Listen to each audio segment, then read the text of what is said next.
நேரம் 4:19 நமது Trichy FM rainbow 102.1 நேயர்கள் கேட்டுக்கொண்டிருக்கிறீர்கள். வண்ணக்குளங்கள் இன்னைக்கு புது அறிவி கேள்வி நிகழ்ச்சியில் ஆரம்பத்திலேயே தொடக்கத்திலேயே அறிமுக நேயராக வந்து நிகழ்ச்சியில் பதில் அற்புதமாக சொல்லிட்டு போனாங்க சகோதரிகள். ஆமாம், இரட்டை சகோதரிகள். இப்போ அடுத்து இணைப்பில் யார் வந்திருக்காங்கன்னு பார்க்கலாம். வணக்கம். வணக்கம்.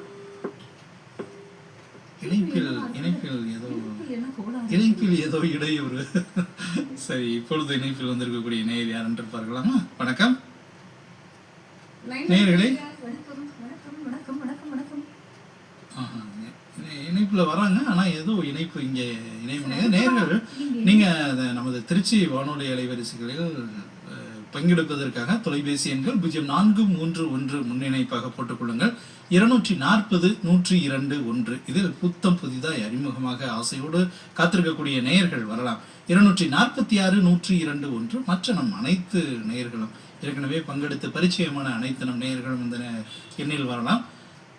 வண்ணக்குளங்கள் நிகழ்ச்சியில் இப்பொழுது இணைப்பில் வந்திருக்கக்கூடிய நேயர் யாரோ? ஹலோ, வணக்கம். நான் மதுரை மாவட்டம் சண்முக சுந்தரம். எங்க இருந்து சொன்னீங்க? மதுரையில மதுரை மணிநகரம். மணிநகரம். நல்லா இருக்கீங்களா? நல்லா இருக்கும், நன்றி. திருச்சி ஒலிக்கிறதா மதுரைக்குள்? மதுரையில வந்து மொட்டைப்பாடி போனா திருச்சி ஒலிக்கும். சரி சரி, மேல ஏறி நின்று பார்த்தாதான் நாங்கெல்லாம் தெரியுறோம். சரிங்க, ரொம்ப சந்தோஷம். எங்க இருந்தாலும் கேளுங்க, நிகழ்ச்சியில் தொடர்ந்து கேளுங்க. கேக்குது, தொடர்ந்து கேளுங்க. மகிழ்ச்சி. இந்த வண்ணக்குளங்கள் நிகழ்ச்சியை நீங்க வந்திருக்கிறது வந்து புது அறிவு கேள்விக்கான நிகழ்ச்சிக்கு வந்திருக்கிறீங்க. நிகழ்ச்சிக்கு போகலாமா? ஏப்ரல் 1ஆம் தேதியிலிருந்து நாடு முழுவதும் ஒரு விஷயத்தை கலந்த பெட்ரோல் தான் விற்பனை கட்டாயம் என மத்திய அரசு உத்தரவிட்டிருக்கிறது. அது என்ன விஷயம்? எத்தனால்? எதனால் நீங்கள் கரெக்டா சொன்னீங்க? எப்படி சொன்னீங்க?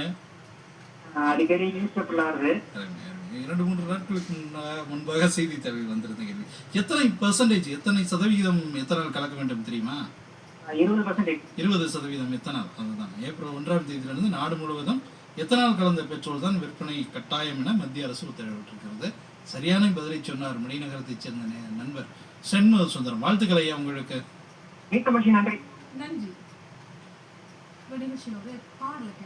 ஆமா, ஒரு சண்முக சுந்தரம் ஐயா பதில் சொல்லியிருக்காருல்ல.